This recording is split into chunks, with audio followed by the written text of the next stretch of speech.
Hi everybody, it's me, Willow, and welcome back to my YouTube channel. I'm here with another review for all of you guys to enjoy.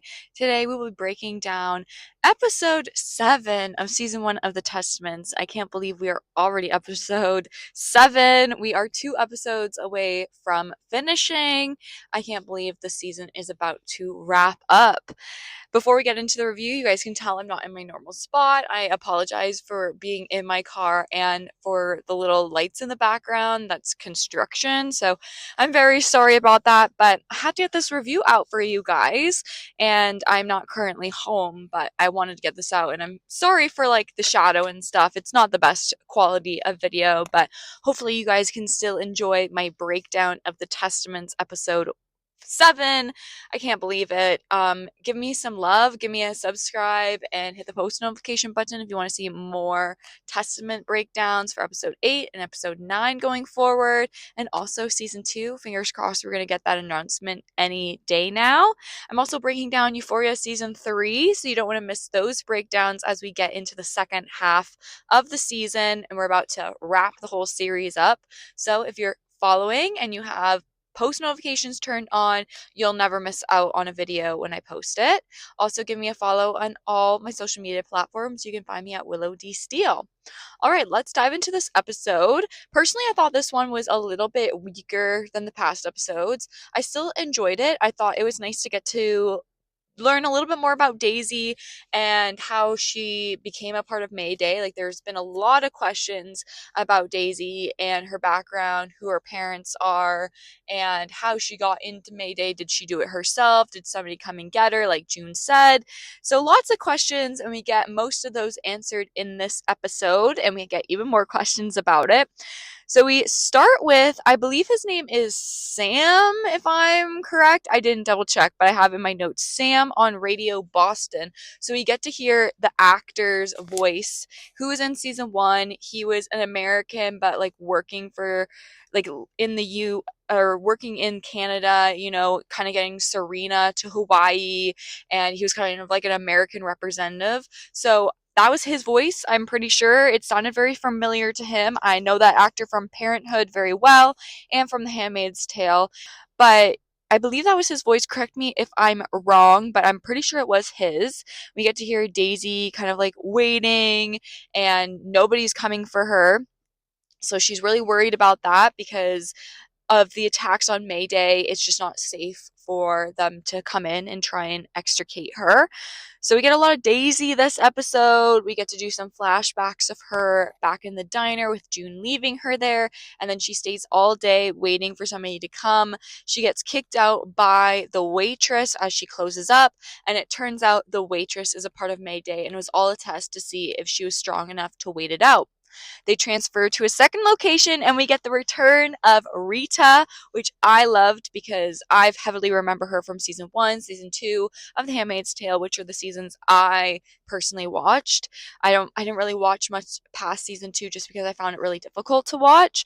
But Rita was such an incredible character, and I remember I watched clips of the Angel's flight, and seeing her get out on the Angel's flight was incredible, and her trying to learn to adapt back to living in Canada outside of the world of Gilead was also very interesting. So getting to see that she's in culinary school, she was a Martha, so get to see her take autonomy over that. I believe she was also like a cook before coming into Gilead, before she was a Martha. I believe she had a connection to food, so it's great to see that she's pursuing it. She also has a cat, so I love that she also is getting, to build her own chosen family. I think that's beautiful. And I love seeing Rita like really warn Daisy about her choices, because they're going to get her a new passport. They're going to send her to Colombia so she is safe, basically to a safe house, start her life over. But Daisy doesn't want to move. She wants to stay and go to college and do all these things that a normal Canadian girl does. But now that she's under threat by Mayday, and we get to learn that her parents were in Gilead and they got her out as a baby, and now her parents are no longer alive. So a lot of people, including myself, have been theorizing that maybe she was Nicole, and because she's Nicole in the book, that's who Daisy is. So, but then the producer saying that it's not Nicole Daisy. So there's been a lot of back and forth about who her identity is, who are her true parents, and we kind of get it confirmed in this episode that it's not June. So intriguing. I guess she's just kind of like a random person. I feel like there still has to be something deeper. I feel like we're going to get that revealed later in the episode or later in the season, hopefully. And we get to see more of Daisy and her radio, the eyes, specifically Commander Weston, who plays heavily into Agnes's storyline. He comes to investigate with the rest of his eyes. They find the radio, and it's not in Daisy's bed. She's been hiding it in her, like, the person next to her's bed. We get like a little cute moment with her and Daisy kind of bonding over getting their tattoos removed. And then that poor girl gets taken out right before bedtime by the eyes, and they're all praying for her. And we know, she's probably going to be hanged, thinking that she's a part of Mayday when in reality it's actually Daisy. So after being interrogated, obviously Daisy was able to cover herself well enough that it got pinned on somebody else, and now Daisy has to hold that guilt. We kind of get to see that a little bit. She gets to have a panic attack after she is interviewed and interrogated by Commander Weston. And then at the end of the episode as well, she kind of takes to actually praying and thinking maybe this prayer will actually help this Pearl girl and she won't be hanged for my crime. So I thought that was interesting, getting to see Daisy really start to kind of break down in this episode and seeing all the tenacity that she had and everything she had to go through with basically being groomed and missioned by these Pearl girls as she poses as a homeless youth, and thinking, that was their plan all along for Mayday, to get her into Gilead unexpectedly, under the radar. But to think that a lot of these girls, who are Pearl girls currently, have probably come from similar backgrounds, maybe domestic violence situation or just not a healthy family life. And they've been, kind of plucked by these missionary Pearl girls and then, taken into Gilead in these back ways of the border. And it's just, I find it very scary, to be honest. And these girls are very vulnerable, and then they're taken into this world. And the languages that these Pearl girls are using as well, it's like, well, are women treated any better here in Canada? They're treated like queens in Gilead, and they are respected. And I'm just like, okay, interesting. So, yeah, I really loved the Daisy stuff. I thought it was really strong, especially in the last couple episodes. She hasn't been as prominent. So, I appreciated that we got to see much more Daisy in this episode and got to go back to like the whole June conversation and kind of lead up to the moment she got into Gilead, seeing that Garth is one of the first people to like transfer her over into Gilead and seeing that connection. So, really love that. I mentioned Commander Weston, and he is one of the prime people picked as one of Agnes's matches. She also gets Prinzler, I think I'm probably butchering that, and Riley. They're also big commanders, but Commander Weston is a top dog. He is the one you want to impress, is what Paula tells her. He is the top of the eyes. He is the commander, watches it all. He is wealthy, girl. You want to impress Commander Weston. But of course, it all goes wrong because our girl Agnes does not approve of Commander Weston. She thinks he's old, and she just is really uncomfortable by him since their first dance at the ball the other day in episode 5. So yeah, it's pretty brutal to see her go through this because I think she's slowly starting to realize that this life that she's been told she has to leave maybe isn't exactly what she wants. And she's having a really interesting conversation with Daisy as well, and how Daisy's like, well, we got to choose, at least that was our choice. And it's this back and forth because obviously Daisy's trying to cover for herself, but she also feels bad for Agnes at the same time and wants to give her sympathy and tell her that there's a way out. So interesting back and forth between them, and seeing Agnes try and come to this realization that she is pretty stuck. We also have Becca say that she has Maddox and then also one of the commanders from a colony, and then she also has Garth. So big little, rile up between her and Agnes. Agnes is like, I'm not mad at you, of course, you don't get to choose.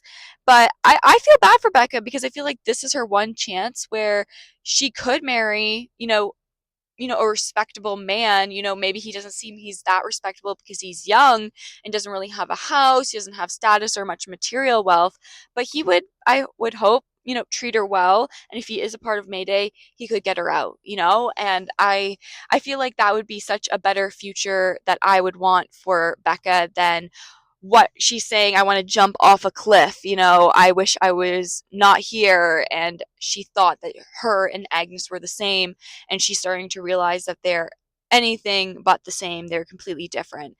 And it's just making me really sad for Becca because I love Becca as a character and she deserves such a beautiful life. And to see her maybe being stuck with Commander Maddox, who's the guy that got her drunk, and just like embarrass her in front of everybody, or a commander from the colonies and just have her sent out with disease and torture and all this horrible stuff. I I feel like Garth is the perfect match for her, and I don't care if Agnes is in love with him and they have that beautiful little moment at the end with the cigarette and you can really feel the romantic tension between them, but they can't be together. It is very, very good. It's riling up. I love this little love triangle that could possibly happen because Garth is definitely Becca's best way out. So yeah, a lot of tension with them. And when we have Commander Weston come over to Agnes's for their meeting, she completely mixes it up on purpose. She mentions that she hopes she could be a good wife for him, especially because of he had his last wife, which is mentioned heavily throughout this episode, that he's been previously married, but she died. And it's also mentioned that he has heavy domestic abuse, like restraining orders against him. So my theory is maybe his wife was murdered by him or the eyes took her out. It's revealed that she died in childbirth and it was the worst day of his life because he lost his child. Not his wife. So also, terrible. Paula was so upset because she completely like ruined her chances, or so it seems. We get this horrendous line from Paula saying, "It's not fun breaking in a horse that is already docile." So Weston is still interested in Agnes. So obviously we're going to start to develop that next week probably.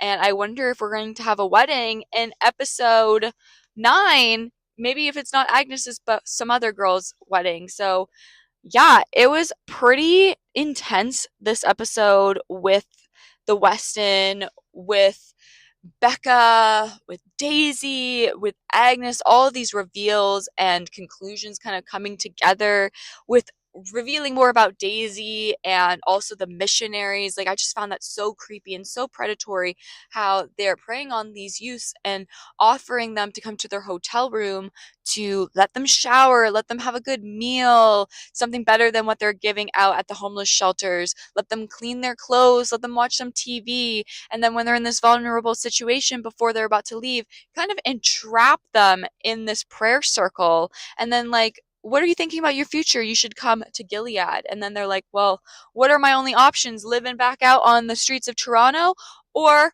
going to Gilead and making something of my life? So, very interesting, that predatory behavior, and also how the Pearl girls don't come with them. They go back to find more girls and they get stuck in this car full of men. Like, very, very scary. Like, very scary. Just out of nowhere, cutting through the red tape. I think it's pretty freaky, honestly, just seeing all those back rooms and getting to see how all of this stuff kind of boils up and how it's blossomed into this world of Gilead and the Pearl Girls. And then, just seeing the eyes come in and take somebody who they think is Mayday when it's not even her, and they're just willing to give up Pearl Girls who are possibly fertile girls. Like, yeah, I don't know. I think it's pretty intense. I think we're definitely seeing everything start to rile up.